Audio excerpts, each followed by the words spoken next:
Hello আসসালামু আলাইকুম। আজকের ভিডিওতে আমরা দেখাবো যে কিভাবে সবার আগে এসএসসি রেজাল্ট কোনো প্রকার বাপারিং ছাড়া কিভাবে আমরা দেখব।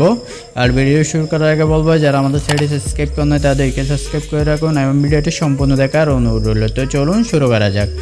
আমরা রেজাল্ট দেখার জন্য আমরা কি করব, প্লে স্টোরের মধ্যে চলে যাব। এখান থেকে আমাদের একটা অ্যাপ্লিকেশন লাগবে, অ্যাপ্লিকেশন দিয়ে সবার আগে আমরা কি এসএসসি রেজাল্টটা আমরা দেখতে পারবো। তো আমরা কি করব, এখান থেকে এখানে ট্যাপ করে দিব। এখান থেকে আমরা সার্চ বাটনের উপর ট্যাপ করব।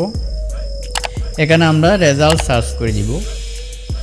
রেজাল্ট সার্চ করার পরে এখানে অনেকগুলো অ্যাপ্লিকেশন চলে আসবে। এখান থেকে সবার প্রথমে যে অ্যাপ্লিকেশনটা আছে আমরা এটার উপর ট্যাপ করে দিব।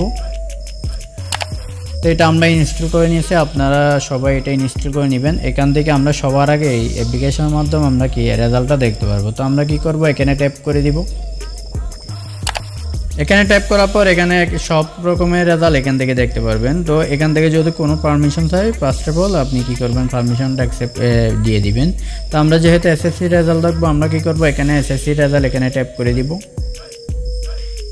এসএসসি রেজাল্ট ট্যাপ করার পর সাথে সাথে আমাদের এটা চলে আসছে, আপনাদের এটার সাথে সাথে চলে আসবে। এটা অ্যাপসের মাধ্যমে, এটা অ্যাপসের অনেক ভালো। আমরা কি করব, এটা জুম করে নিব।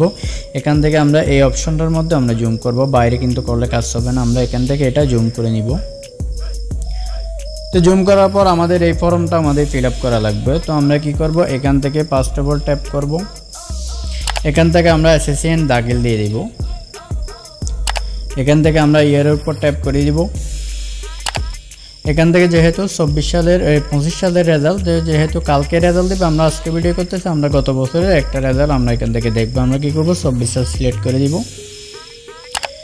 এখান থেকে আমরা বোর্ডটা সিলেক্ট করে দিব, এখানে ট্যাপ করে দিব। এখান থেকে আমরা যে আপনাদের যে বোর্ড, এই বোর্ডটা আপনি সিলেক্ট করে দিবেন। তো আমাদের চিটাগং থেকে একটা দেখবো, আমরা এখানে ট্যাপ করব। এখানে ট্যাপ করার পর এখান থেকে রোল এবং রেজিস্ট্রেশন নম্বর দিয়ে দেবো। ফার্স্ট অফ অল আমরা রোলটা দিয়ে দিই। তো আমরা রোলটা দিয়ে দিলাম, এখন আমরা রেজিস্ট্রেশন নম্বরটা দিয়ে দিব। তো আমরা এখন রেজিস্ট্রেশন নম্বরটা দিলাম, রোল নম্বর রেজিস্ট্রেশন নম্বর দেওয়ার পর এখান থেকে আমাদের যোগফল যত হবে তত দিয়ে দেবো। যদি মাইনাস হয় তাহলে মাইনাস ফলটা এখান থেকে দিয়ে দেবেন। তো আমাদের এখান থেকে আমরা যোগফলটা দিয়ে দেবো। তো যোগফল দেওয়ার পর আমরা এখান থেকে কী করবো, সাবমিটের উপর ট্যাপ করে দিব। সাবমিটের উপর ট্যাপ করার পর সাথে সাথে এখানে রেজাল্টটা চলে আসছে। কোনো প্রকার বাপারিং নেই, কোনো প্রকার লোডিং নেই, কোনো কিছু ছাড়া আমাদের এখানে রেজাল্টটা চলে আসছে। এভাবে কি করতে পারেন, আপনার যে কোনো রেজাল্ট অ্যাপ্লিকেশনের মধ্যে দেখতে পারেন। তো আজকের ভিডিও পর্যন্ত। ভিডিও ভালো লাগলে অবশ্যই চ্যানেলটি সাবস্ক্রাইব করবেন। ধন্যবাদ।